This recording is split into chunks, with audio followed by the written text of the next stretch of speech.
मेरे प्रिय विद्यार्थियों, व्यूअर्स, आपके अपने चैनल उर्मिला यादव हिंदी क्लासेस पे आपका स्वागत है, अभिनंदन है। मैं उर्मिला यादव। हमारा आज का विषय हिंदी व्याकरण है। जैसा कि आपको पता है, उर्मिला यादव हिंदी क्लासेस पे हिंदी साहित्य की क्लासेस होती हैं, हिंदी व्याकरण की क्लासेस होती हैं, साथ ही जो एनसीईआरटी के पाठ्यक्रम है 9th 10th 11th 12th उसका अध्ययन भी किया जाता है। हमारा आज का विषय जैसा कि आपको दिखाई दे रहा है विराम चिन्ह है। क्या होते हैं विराम चिन्ह, कहाँ इनका कैसे प्रयोग किया जाता है वाक्य में, यही आज हम पढ़ेंगे। सभी बच्चे, सभी व्यूअर्स वीडियो को ध्यान से देखें। परीक्षा में आपके विराम चिन्ह से प्रश्न आने हैं, इनको हम अच्छे से देखेंगे, यहाँ पे हल करेंगे, जानेंगे क्या होते हैं विराम चिन्ह, कहाँ उनका किस हालात में किस परिस्थितियों में प्रयोग होता है, ये देखेंगे। अतः आप वीडियो में अंत तक अवश्य बने रहें। हो सकता है आप बीच में क्विट कर दो और जो बाद में बताया जाए वही आपकी परीक्षा में आ जाए, तो आपको अंत तक अवश्य बना रहना है। और निवेदन करती हूँ, वीडियो को लाइक अवश्य करें, अपने बाकी फ्रेंड्स के साथ शेयर करें। यदि चैनल पर नए तो सब्सक्राइब अवश्य करें ताकि मेरा उत्साह वर्धन हो, आपको नोटिफिकेशन मिले, मुझे मोटिवेशन मिले। चलिए आगे बढ़ते हैं। विराम चिन्ह क्या है? विराम चिन्ह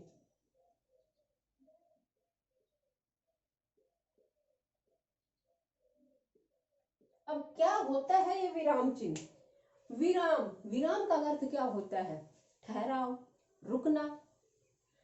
जब हम थक जाते हैं, चलते चलते थक जाते हैं, कोई काम करते हुए थक जाते हैं, तो थोड़ा रुकते हैं, ठहराव करते हैं, विराम लेते हैं, उसी को क्या कहते हैं? विराम कहते हैं। क्या कहते हैं? विराम। चिन्ह, चिन्ह क्या कहते हैं? जब हम हिंदी व्याकरण में वाक्य लिखते हैं और लिखते लिखते हमें लिखते ही रहे, कहीं रुके ना, तो क्या वो वाक्य क्या हो जाएगा? असंगत हो जाएगा, हमारी बात किसी को समझ में नहीं आएगी। तो जहां पे अपनी बात को कहते हुए जहां थोड़ा सा विराम लिया जाए, थोड़ा सा ठहराव लिया जाए, थोड़ा सा रुका जाए, उसी को क्या कहेंगे? विराम कहेंगे। और रुकते वक्त, ठहराव करते वक्त जिन चिन्हों का प्रयोग करेंगे वो क्या कहलाएंगे? विराम चिन्ह कहलाएंगे। क्या कहलाएंगे? विराम चिन्ह। अब सभी के अलग अलग नाम है, कौन कौन से हैं वो देखते हैं। विराम चिन्ह की परिभाषा आपने सुन ली है। देखिए, सबसे पहले आता है पूर्ण विराम। आगे पीछे क्रम हो सकता है, क्या आएगा? पूर्ण विराम। पूर्ण विराम को हम इंग्लिश में क्या कहेंगे? Full stop. क्या कहेंगे? Full stop. इसका सिंबल क्या होगा? खड़ी पाई। ये इसका सिंबल है पूर्ण विराम का, ठीक है। और इसका नाम क्या है? पूर्ण विराम। इंग्लिश में क्या कहेंगे? Full stop. समझे? अब इसका प्रयोग कहाँ होता है, कहाँ करेंगे? जब वाक्य में हम अपनी बात को पूरी कह देते हैं, एक बात को खत्म कर दिया, समाप्त होगी, उसके बाद क्या करेंगे? फुल स्टॉप का, पूर्ण विराम का प्रयोग करेंगे। कैसे? जैसे हम अपना एग्जाम्पल ही ले लेते हैं, अपना उदाहरण ही ले लेते हैं। जैसे मैं हिंदी व्याकरण पढ़ा रही हूं, एक बात हमारी खत्म हो गई, हमारा वाक्य, हमारी बात पूर्णतः कंप्लीट हो चुकी है, पूरी बात हमने कह दी है, तो क्या आ गया? पूर्ण विराम का प्रयोग आ गया है। कहाँ हो गया? यहाँ पे पूर्ण विराम। यानी कि वाक्य के अंत में जहां वाक्य खत्म होता है, समाप्त होता है, वहां पे पूर्ण विराम का प्रयोग किया जाता है। मैंने खाना खा लिया है, मैंने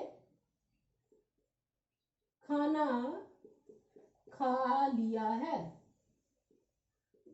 हमारी बात खत्म हो चुकी है, तो हमने क्या कर दिया? पूर्ण विराम का प्रयोग कर दिया है। मैंने खाना खा लिया है, ठीक है। तो पता चला कि पूर्ण विराम का कहाँ प्रयोग होता है? जब हमारा वाक्य खत्म हो जाए, हमारी बात समाप्त हो जाए, तो वाक्य के अंत में पूर्ण विराम का प्रयोग होगा। अब अगला देखते हैं, अल्प विराम क्या होता है और क्या इसका सिंबल होता है? अल्प विराम यानी कि कोमा। इंग्लिश में क्या कहेंगे? कोमा कहेंगे। और हिंदी में क्या कहेंगे? अल्प विराम। सिंबल कैसा होगा? कोमा। ये इसका सिंबल होगा, ठीक है। अब इसका प्रयोग क्या कब करते हैं, किस हालात में करते हैं, कहाँ करते हैं? जब वाक्य में समान जो पद आ जाए, जो समान शब्द आ जाए, उनको दर्शाने के लिए किसका प्रयोग किया जाता है? अल्प विराम का प्रयोग किया जाता है, कोमा का प्रयोग किया जाता है। समान शब्दों के लिए, समान वाक्यांशों के लिए किसका प्रयोग किया जाएगा? अल्प विराम का। ठीक है, जैसे राधा सीता श्यामा और कमला घर आई है। तो यहाँ पे राधा सीता श्यामा सभी समान है, सभी के नाम है, तो हमने क्या लगाया? थोड़ा सा ठहराव, राधा थोड़ा सा रुकाव किया, ठहराव किया, सीता श्यामा और कमला घर आई है। यहाँ हमने सीधा बोल दिया, लेकिन यहाँ थोड़ा सा, बिल्कुल थोड़ा सा, जरा सा रुके, तो यहाँ क्या किया हमने? अल्प विराम का प्रयोग किया। किसका? अल्प विराम का, कोमा का प्रयोग किया। समान है, राधा सीता श्यामा क्या है? समान शब्द है, तो इनके लिए क्या कर दिया हमने? कोमा का, यानी कि अल्प विराम का प्रयोग। कोमा क्यों बोल रही हूँ बार बार? अंग्रेजी के शब्द वर्ड क्यों बोल रही हूँ? क्योंकि ज्यादातर हम अंग्रेजी के वर्ड जब बोलते हैं तो प्रयोग कर लेते हैं, तो अगर किसी को समझ में नहीं आए कि अल्प विराम क्या होता है, तो हम क्या बोलेंगे? कोमा को ही अल्प विराम कहते हैं। ठीक है, तो कहाँ इसका प्रयोग होता है, समझ में आया?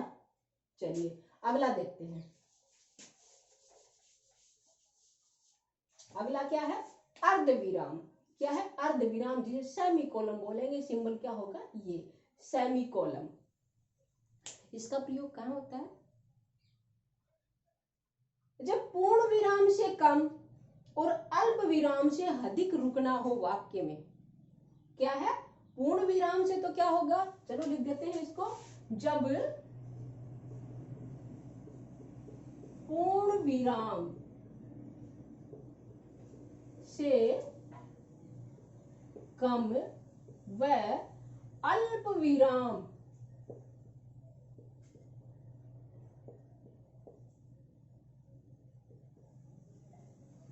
से अधिक रुकना हो, वहां किसका प्रयोग होगा? अर्ध विराम का प्रयोग होगा, सेमी कोलन का प्रयोग होगा। सेमी कोलन का प्रयोग होगा कब? जब पूर्ण विराम से तो थोड़ा सा कम रुकना हो, लेकिन अर्ध विराम से ज्यादा रुकना हो, ठहराव हो, विराम हो, तब क्या होगा? अर्ध विराम का प्रयोग होगा। जैसे एक वाक्य लिखते हैं, उसके जरिए जानते हैं। जैसे क्या लिखे? सूर्योदय हो गया।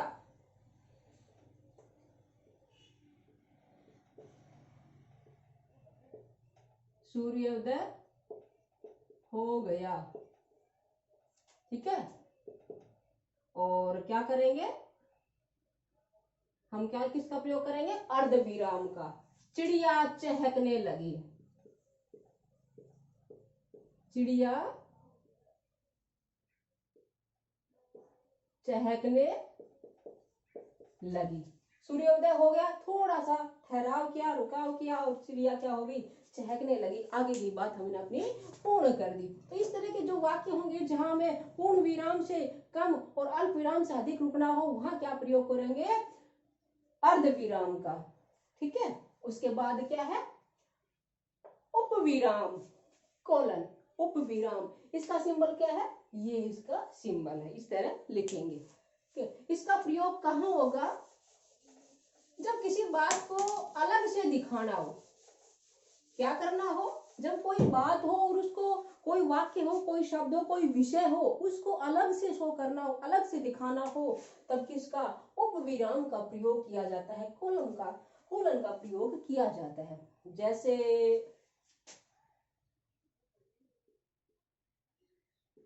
कोरोना एक महामारी। ठीक है, कोरोना का हमने अलग से दिखाया है, तो क्या कर दिया? किसका प्रयोग कर दिया? उपविराम का। जैसे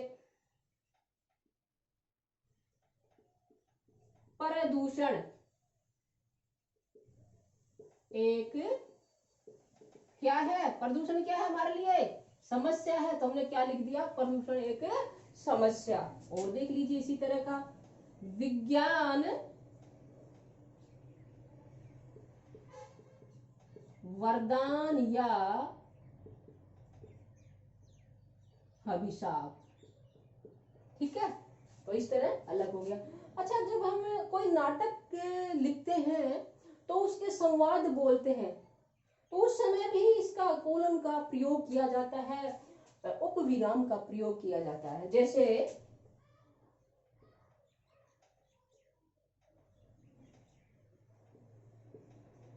रमेश, यानी कि अब रमेश का कथन शुरू हो रहा है। रमेश आगे क्या कहेगा? पिताजी घर आ गए, पिताजी घर आ गए। ठीक है, यहाँ पे रमेश रमेश कह रहा है, नाटक के संवाद है कि रमेश कह रहा है कि पिताजी घर आ गए। तो यहाँ पे इस तरह जहाँ अलग से दिखाना हो विषय को, उस समय किसका प्रयोग होगा? उपविराम का, कोलन का प्रयोग होगा। ठीक है, अब अगला देखते हैं। अगला क्या है? प्रश्न सूचक। प्रश्न सूचक का सभी को पता है। प्रश्न, किसी से प्रश्न किया जाता है तो उसके अंत में, वाक्य के अंत में प्रश्न सूचक चिन्ह लगाते हैं। ठीक है, जिसे हम चमचा बोलते हैं, कड़छी बोलते हैं ना, जिसका सिंबल चमचे की तरह होता है। ठीक, तो इसका प्रयोग कहाँ होगा? जैसे हमने किसी से प्रश्न किया है, कौन आया है, कौन आया है, यहाँ प्रश्न सूचक चिन्ह लगा दिया। ठीक है, क्या बात है,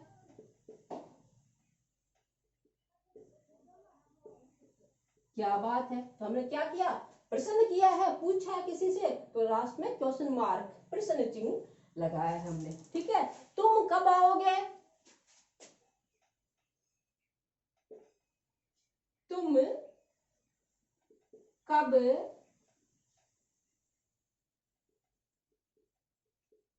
आओगे, पूछा है तुम कब आओगे, तो यहाँ भी क्या कर दिया? प्रश्न सूचक चिन्ह लगा दिया है। ठीक है, सबसे आसान है ना, सभी को पता है इसके विषय में। तो चलिए आगे बढ़ते हैं। देखिए, एक बार फिर से कह रही हूँ, अभी तक आपने वीडियो को लाइक नहीं किया है तो लाइक कर दीजिए, शेयर कर दीजिए, चैनल पर नए तो सब्सक्राइब के रेड बटन को अवश्य दबाएं। अगला है निर्देशक चिन्ह, साइन ऑफ डैश, निर्देशक चिन्ह। इसका प्रयोग कहाँ होता है? निर्देशक चिन्ह का, साइन ऑफ डैश का प्रयोग कब होगा? जब कोई बात हम कहते हैं, उद्धरण चिन्ह लगाते हैं, किसी की बात को ऐसा जैसा कहा है वैसा ही लिखने के लिए उद्धरण चिन्ह लगाते हैं, उससे पहले भी निर्देशक का प्रयोग होता है। या फिर जैसे कोई बात हमने कही और उसको और ज्यादा स्पष्ट करना हो, तो उसके लिए हम निर्देशक का प्रयोग करते हैं। ठीक है, जैसे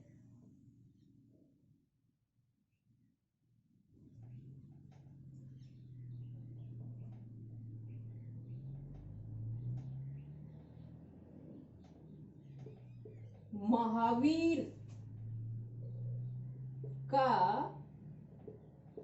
कथन है, या महावीर ने कहा, ऐसे लिख सकते हैं, महावीर ने कहा। ठीक है, क्या क्या निर्देशक डैश लगाया।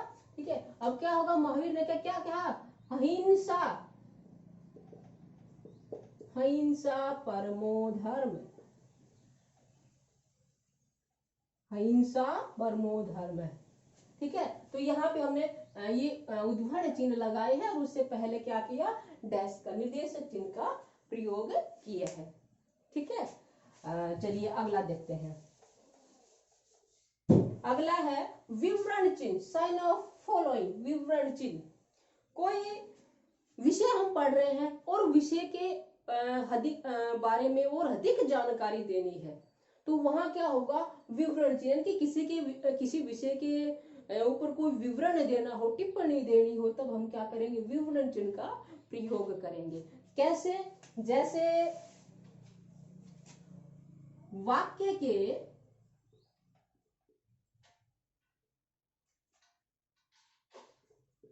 छह तत्व हैं। ठीक है, 6 तत्व है, और कौन कौन से तत्व है वो हम यहाँ आगे लिखेंगे। तो यहाँ क्या कर दिया? विवरण चिन्ह का प्रयोग किया है। जैसे जाति वाचक संज्ञा के भेद हैं। जातिवाचक संज्ञा के भेद हैं। कौन कौन से भेद है वो हम यहाँ लिखेंगे, जैसे कि समूहवाचक है, द्रव्यवाचक है, या फिर संज्ञा के भेद हैं। कितने भेद है? 3 भेद है। उन चिन्ह लिख के हम आगे करेंगे। यानी कि किसी विषय के बारे में और अधिक जानकारी देना और कुछ लिखना हो, उसके बारे में विस्तृत जानकारी देनी हो, तो हम किसका प्रयोग करेंगे? विवरण चिन्ह का प्रयोग करेंगे। ठीक है। अब उसके बाद क्या आता है? विस्मयादि बोधक चिन्ह, साइन ऑफ एक्सप्लेनेशन। विस्मयादि बोधक चिन्ह। यहाँ विस्मय का अर्थ क्या होता है? आश्चर्य। क्या होता है? आश्चर्य होता है। कोई बात कहे तो उससे आश्चर्य के भाव प्रकट हो, शोक के भाव प्रकट हो, दुख के भाव प्रकट हो, हर्ष, प्रसन्नता के, खुशी के भाव प्रकट हो, विषाद के भाव प्रकट हो, तो वहां पे क्या होगा? विस्मयादि चिन्ह का प्रयोग किया जाता है। ठीक है, आ रहे ना समझ में? Sign of explanation. तो क्या करेंगे? जैसे मैंने एक वाक्य लिखा कि अच्छा, यहां पे क्या लिया? विस्मयादि बोधक चिन्ह का प्रयोग किया। अच्छा, तुम यह काम करोगे? मैंने किसी से पूछा है, मुझे आश्चर्य हो रहा है कि ये बंदा इस काम को कर नहीं सकता, तो मैंने उसको आश्चर्य में कहा, अच्छा तुम ये काम करोगे। देखिए बोलने का, वैसे तो वाक्य में अच्छा तुम ये काम करोगे, तो इसमें क्या हो जाता है कि मैंने बोला अच्छा तुम ये काम करोगे, यहाँ कोई एक्सप्लेनेशन वाला भाव नहीं है, विस्मय वाला भाव नहीं है। अब मैं बोले अच्छा तुम ये काम करोगे, तो मेरा बोलने का तरीका चेंज हो गया है, हाँ भाव चेंज हो गए। यहाँ पे क्या होगा? साइन ऑफ एक्सप्लेनेशन, विस्मयादि बोधक का होगा। मुझे आश्चर्य हो रहा है, घृणा नहीं, आश्चर्य हो रहा है कि ये बंदा इस काम को कर ही नहीं सकता और कर रहा है, तो मैंने उसके लिए क्या बोला? अच्छा तुम ये काम करोगे, यानी कि मुझे आश्चर्य हो रहा है। ठीक है। अच्छा, दूसरा लिखते हैं आहा। चलो वाह लिखते हैं। वाह कितना सुंदर नजारा है। वाह कितना सुंदर नजारा है। बाहर वास्तव में जो नजारा है मौसम का, वो बहुत ही सुंदर हो रहा है। बादल हो रहे हैं, बिल्कुल सुहावना मौसम हो रहा है, वास्तव में अभी हो रहा है। तो मैंने उसी को ध्यान में करते लिखा, वाह कितना सुंदर नजारा है। साइड में पर्वत दिख रहे हैं, पहाड़ दिख रहे हैं, पेड़ पौधे, हरी हरी फसल दिख रही है, बहुत अच्छा नजारा है। तो उसी को ध्यान में रखते लिखा है कि वाह कितना सुंदर नजारा है। यहाँ पे क्या बहुत अच्छा नजारा है, तो वहां तारीफ की है। ठीक है, तो यहाँ के लिए क्या लिया? वाह कितना सुंदर नजारा है। ठीक है, एक और लिखते हैं, जैसे हाय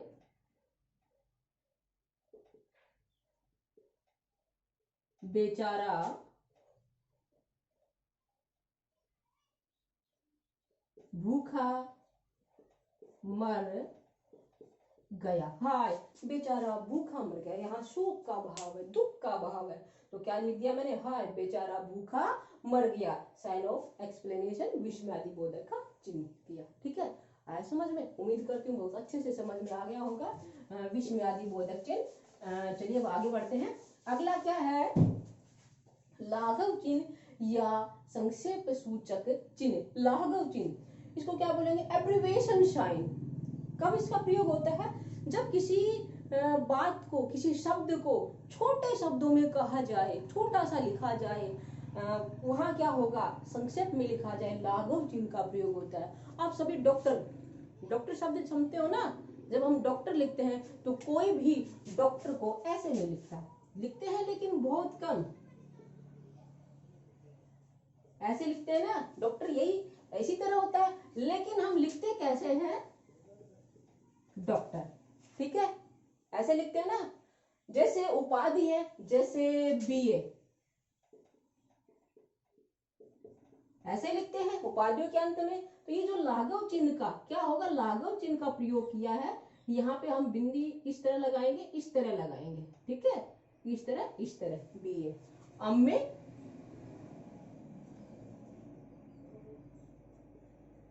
ठीक है, तो ये क्या हो जाएगा, लाघव चिन्ह। क्या होगा, लाघव चिन्ह, यानी कि बात को संक्षेप में लिखना हो। ठीक है, तो यहाँ क्या लाघव चिन्ह का इस तरह प्रयोग होता है। ठीक है, जैसे प्रोफेसर लिखना हो तो हम प्रोफेसर को ऐसे लिखते हैं, सीधा क्या करेंगे, प्रोफेसर इस तरह ना लिख के, इस तरह ना लिख के हम सीधा क्या करते हैं, इस तरह लिख देते हैं। ये मेरी आदत हो रही है, थोड़ा इस तरह लिखा जाएगा। ठीक है, तो क्या हो जाएगा, ये लाघव चिन्ह का प्रयोग। शादी का कार्ड छपवाते हैं, प्रिंट करवाते हैं, चिरंजीव सौभाग्यवती लिखते हैं, तो पूरा चिरंजीव नहीं लिखते, ची लिख के, छोटी ची लिख के और लाघव चिन्ह का प्रयोग कर देते हैं। सौभाग्यवती का सो लिख के और लाघव चिन्ह का प्रयोग कर देते, जिसका मतलब क्या होता है, सौभाग्यवती चिरंजीव। ठीक है, आए समझ में लाघव चिन्ह। चलिए अगला क्या है, उद्भरण चिन्ह। उद्भरण चिन्ह, उद्भरण क्या होता है, मैंने पहले बताया था, जब कोई बात कहता है उसकी बात को वैसा का वैसा लिखना। कोई कथन कहा गया है किसी महान व्यक्ति के द्वारा और उसको वैसा ही लिखना, जैसी बात उसने कही थी उसी तरह हूबहू लिखना, उसके लिए उद्भरण चिन्ह का प्रयोग किया जाता है। लेकिन ये दो तरह का होता है, एक इकहरा क्या होता है, इकहरा और उद्धरण चिन्ह। ठीक है, और होता है दुहरा उद्धरण चिन्ह। इकहरा, इकहरा उद्धरण चिन्ह का प्रयोग कब होता है, जब किसी कवि का उपनाम हो उसको लिखने के लिए, या किसी पुस्तक का नाम हो उसको लिखने के लिए किसका प्रयोग करेंगे, उद्धरण चिन्ह का, इकहरा उद्धरण चिन्ह का प्रयोग करेंगे। जैसे रामधारी सिंह दिनकर, राम धारी सिंह दिनकर, इनका उपनाम क्या है, दिनकर। तो दिनकर को हमने क्या किया, इकहरा उद्धरण चिन्ह में ले लिया है। जैसे पुस्तक है, पुस्तक लिख दिया, जैसे हमने राम चरित मानस, ये तुलसीदास जी की पुस्तक है, इसको लिखने के लिए किसका प्रयोग किया, उद्धरण चिन्ह का। कौन सा, इकहरा उद्धरण चिन्ह का। किसी पाठ का शीर्षक हो उसके लिए भी क्या करेंगे, उद्धरण चिन्ह का प्रयोग करेंगे। जैसे पाठ का शीर्षक है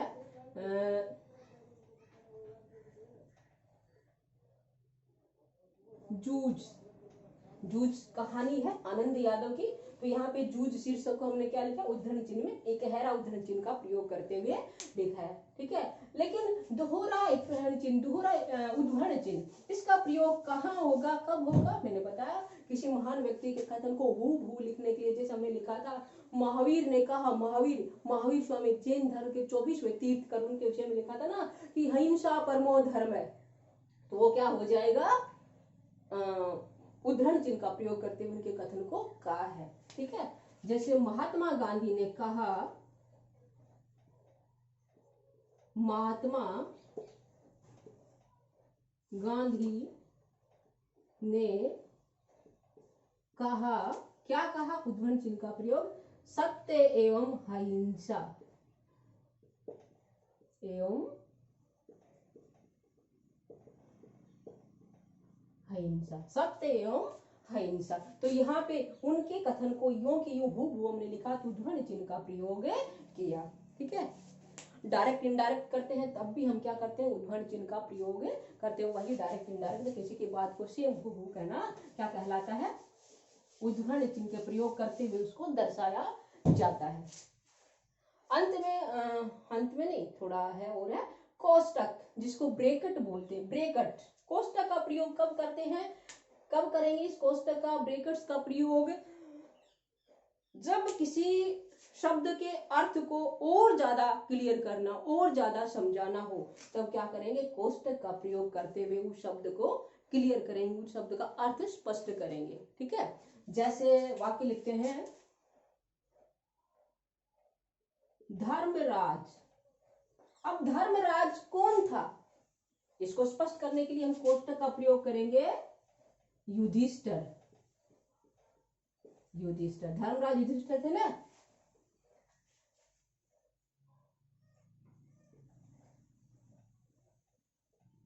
अर्जुन के बड़े भाई थे। ठीक है, धर्मराज यानी कि युधिष्ठिर अर्जुन के बड़े भाई थे। इसको बात को स्पष्ट किया है, क्लियर किया है, तो क्या हो गया, कोष्टक का प्रयोग किया। ठीक है, दूसरा देखते हैं, पिता जी ने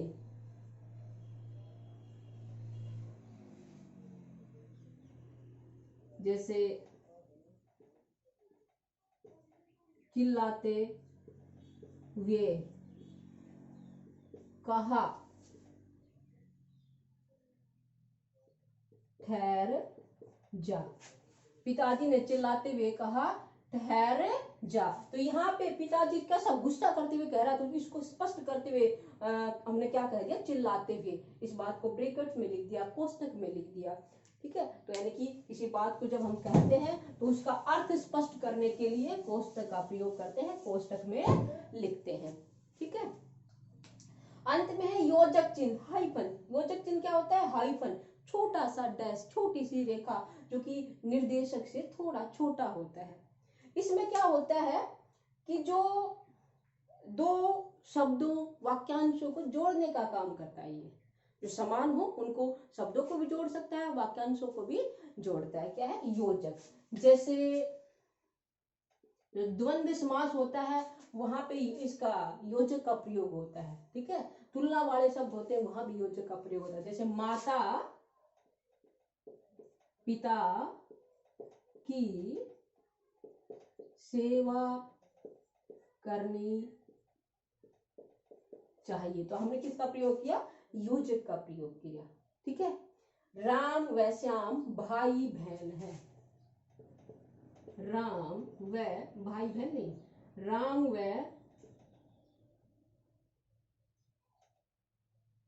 रानी भाई बहन है। यहाँ पे भाई बहन, इनके बीच में किसका प्रयोग किया, योजक का प्रयोग किया है। ठीक है, तो ये क्या हो गया, योजक हो गया।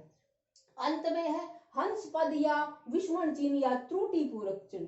तीनों एक ही, हंस पद कह सकते हैं, विस्मरण चिन्ह कह सकते हैं, त्रुटि पूरक चिन्ह कह सकते हैं। एक ही मतलब होगा, एक ही बात होगी।